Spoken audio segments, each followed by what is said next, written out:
J'ai beaucoup pleuré ce jour-là et après, pendant des années, je n'ai plus pleuré. C'est un handicap qui ne se voit pas, qui est assez sournois quand même. Si vous me croisez dans la rue, personne ne sait que j'ai un handicap visuel et un handicap auditif.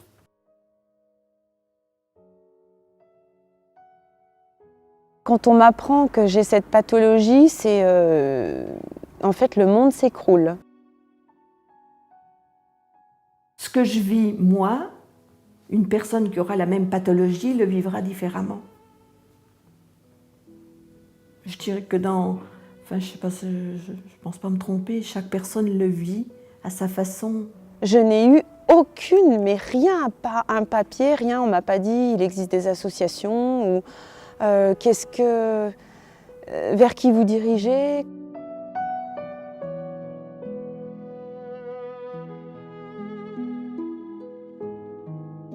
La vision est un sens extrêmement utilisé dans notre société. Tout est fait pour les personnes voyantes et peu adapté aux personnes malvoyantes.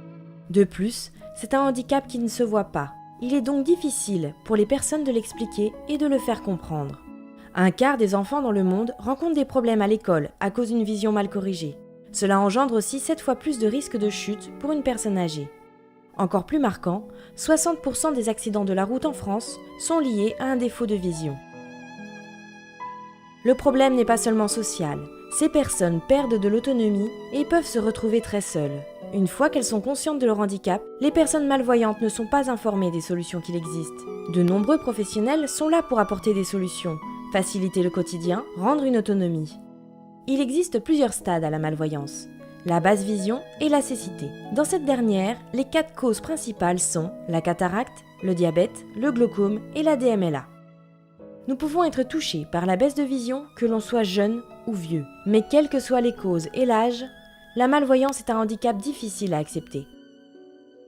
Je suis non-voyante depuis 8 ans, mais depuis toute petite, je voyais mal, très très mal. Donc on a mis des verres, mais ça n'allait pas du tout. Pendant 1 an, je me suis tapée dans tous les coins. Je suis retournée voir l'ophtalmo qui m'a dit que je n'avais plus besoin de lunettes. Ça, oui, je m'en souviens. Je suis partie en larmes. Pendant 6 ans, je n'ai pas bougé de chez moi. J'avais encore un petit peu de vision. Je voyais le jour et la nuit.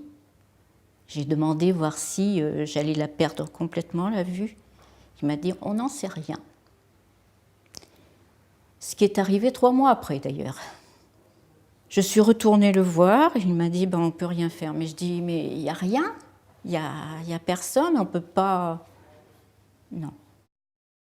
Il y a 3 ans, en rentrant de Dole, je conduisais donc ma voiture et à un certain moment, je me suis aperçu que la ligne centrale était un peu déformée. Donc ce qui m'a étonné, mais je n'ai pas prêté une attention plus grande que ça.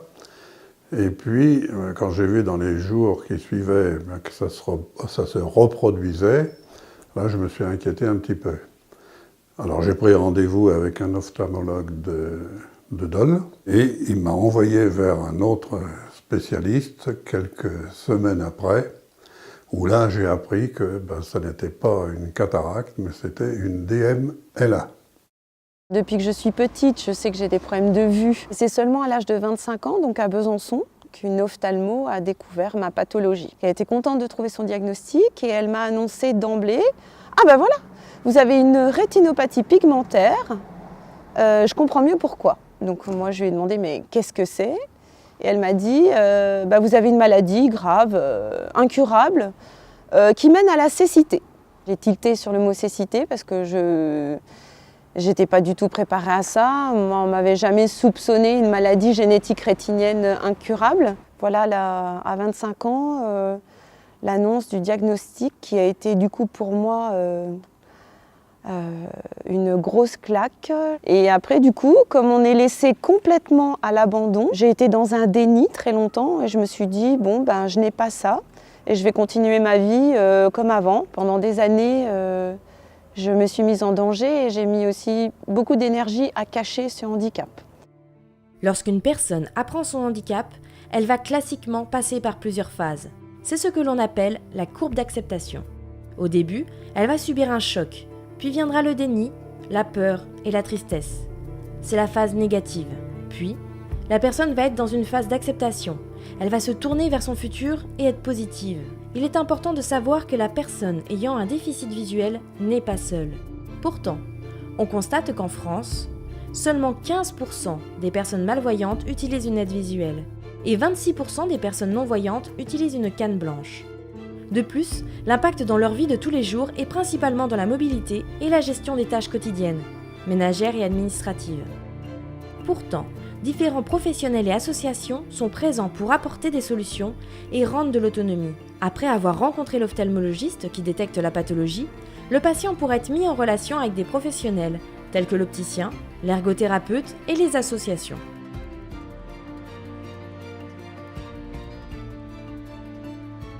Comme on dit dans la vie, il y a des hauts, il y a des bas. Là, je suis passé par le bas. Mon épouse, voyant ça, a contacté donc Monsieur Carré, donc opticien à Lons, pour parler de mon problème. Et c'est là que j'ai appris qu'il existait des loupes électroniques qui permettaient d'améliorer la vue. Tout ça, je ne pense pas que j'aurais fait la démarche. Et je dois dire que pour moi, ça a été une véritable résurrection. Il a fallu 2 ans. Pourquoi 2 ans? C'est parce que dans un premier temps, j'avais des loupes ordinaires, ça me permettait de compenser, donc je n'avais pas besoin d'aller plus loin. C'est donc grâce justement à mon environnement que j'ai pu avoir le contact avec l'opticien, mais ce n'est pas une idée automatique. J'imagine qu'il peut y avoir des personnes moins bien entourées, où là il va falloir des années, mais en attendant la situation se dégrade, la situation est pénible, et quand ils vont trouver une solution, ils auront perdu X années, ce qui est quand même dommage. Le problème de la basse vision, c'est que les personnes malvoyantes ne sont pas informées de toutes les solutions qui peuvent s'offrir à elles dans leur vie de tous les jours. Elles vont avoir un interlocuteur qui est l'ophtalmo, elle va rester évidemment sur le côté médical, puisque c'est le travail du médecin. Et on essaye effectivement de les guider sur d'autres aides techniques ou humaines qui pourraient vraiment les aider, puis surtout leur amener de l'autonomie, parce que le but c'est de l'autonomie dans la vie de tous les jours pour ces personnes-là. Le rôle de l'opticien, en fait, au départ, pourquoi on porte des lunettes? Parce qu'en fait, le but c'est ça. On porte des lunettes parce qu'on a besoin de faire une mise au point et de ramener l'image sur la rétine. Hélas, dans le cas des malvoyants, on a beau faire la mise au point, si la rétine ne fonctionne pas bien, ou le nerf optique, ou autre chose, on aura beau faire les verres les plus forts que possible, on ne verra pas mieux. Nous, en tant qu'opticiens spécialisés en basse vision, on va grossir l'image sur la rétine pour que finalement, artificiellement, on augmente l'acuité visuelle. Il fallait que je prenne en compte ce handicap qui était là et que j'étais obligée de prendre les choses en main.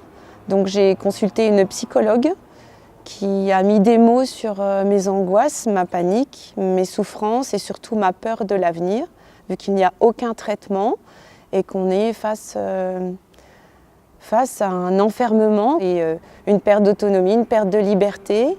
Et donc ça a généré des angoisses très importantes. Et c'est vrai qu'on se sent bien seul.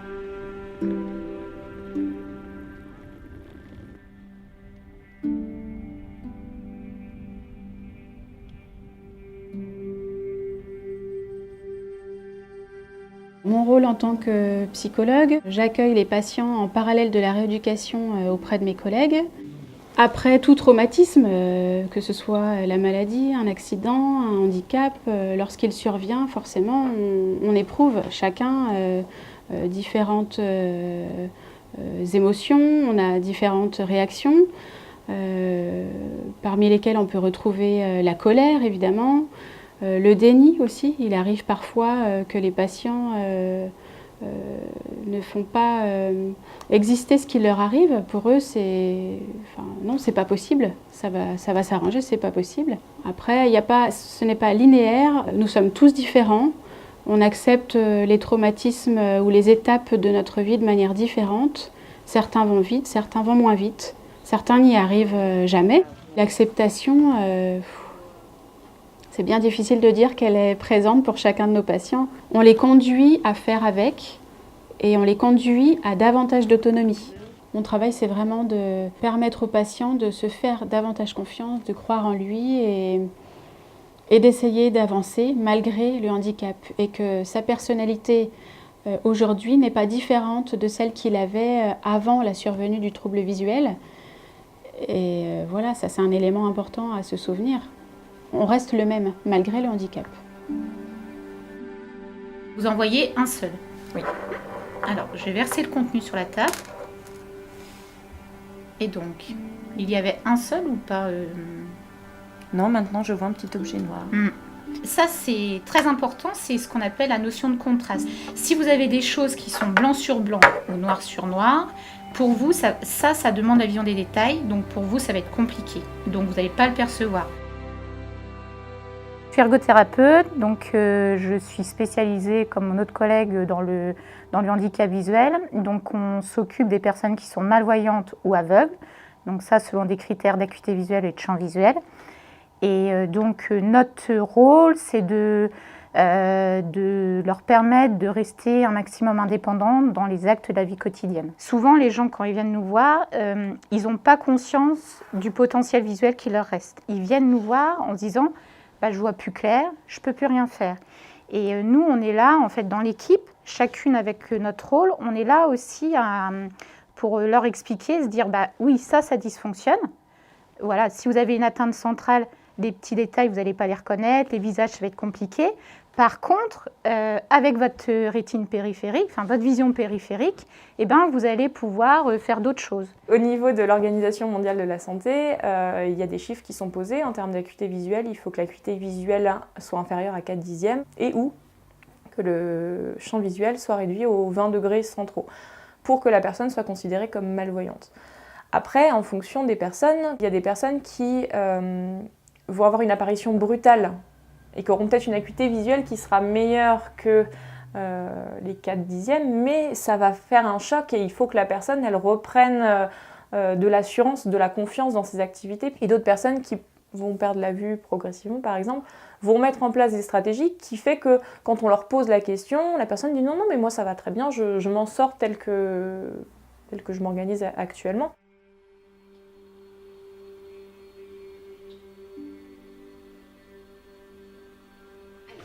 Je vais vous laisser fixer le tableau. Donc quand vous le fixez comme ça, est-ce que vous arrivez à lire la lettre? Pas du tout. Pas du tout.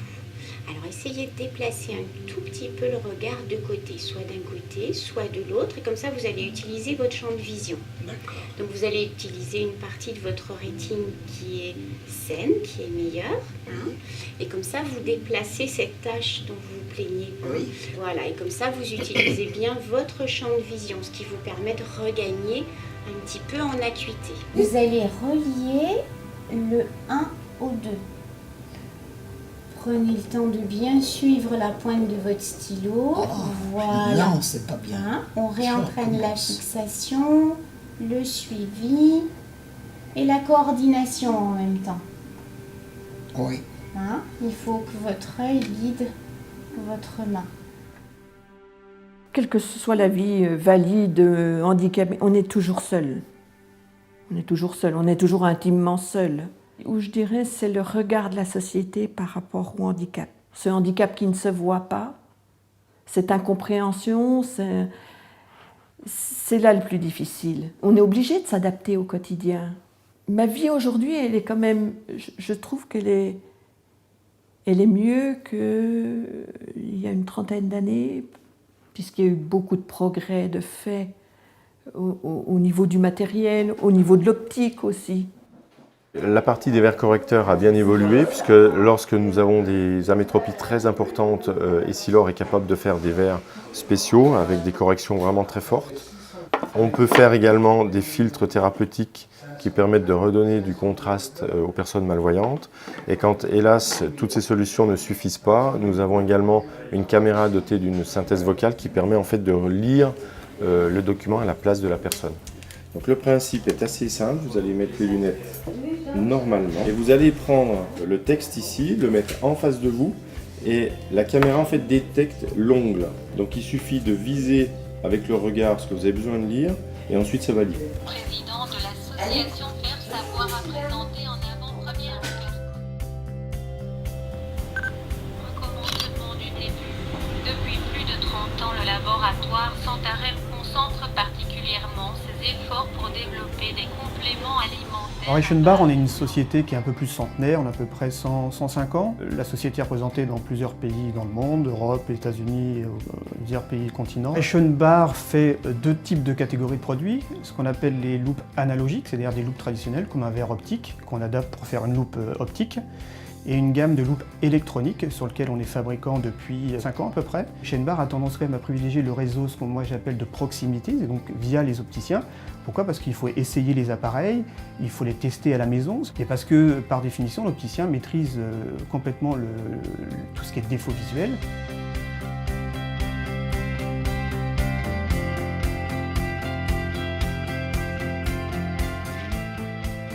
J'ai des jumelles pour regarder la télé, 2 loupes électroniques et des verres orange. J'ai pu refaire des choses que je faisais plus, comme lire mon petit journal, regarder bien la télé.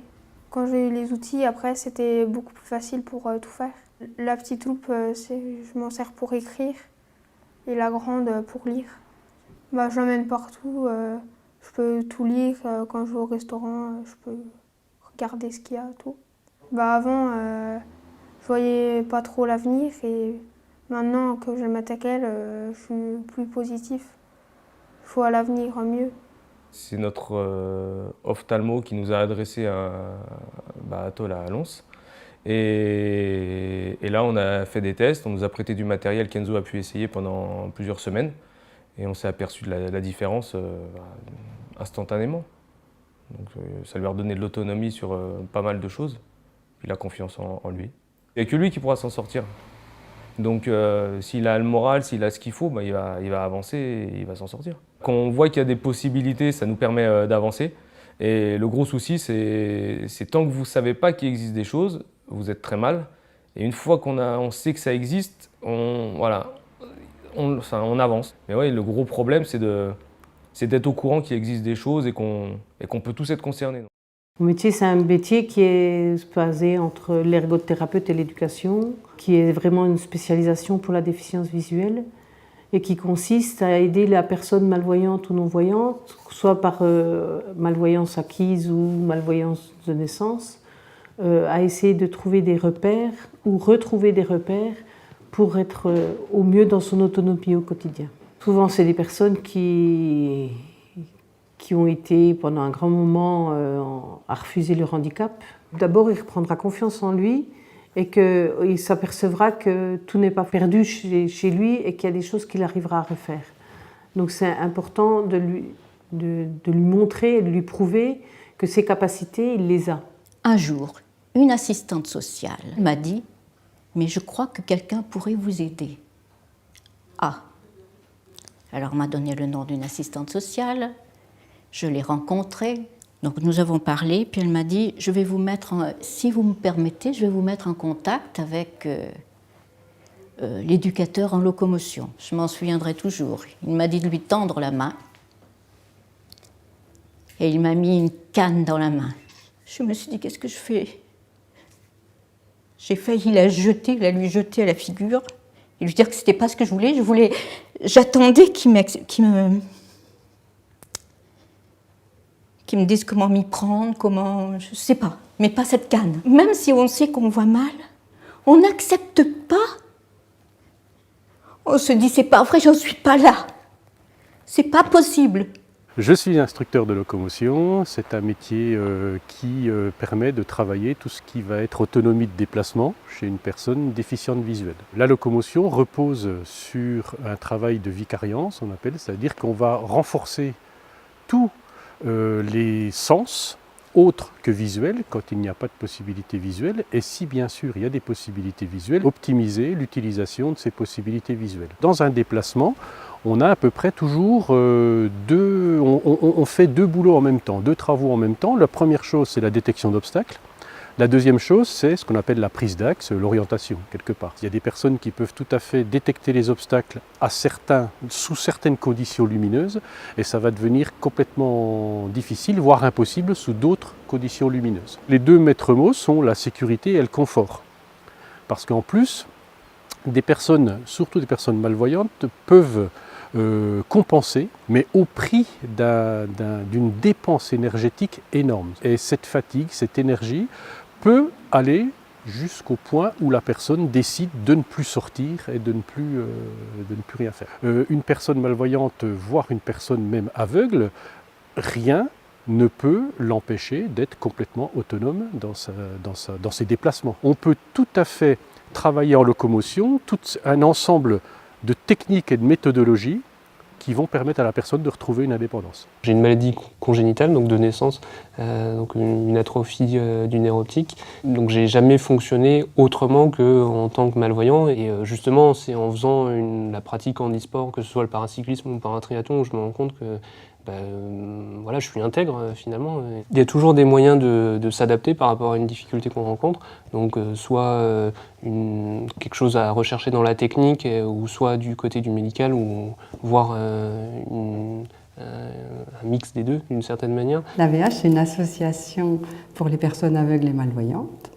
Le siège est à Paris et il y a 110 comités en région.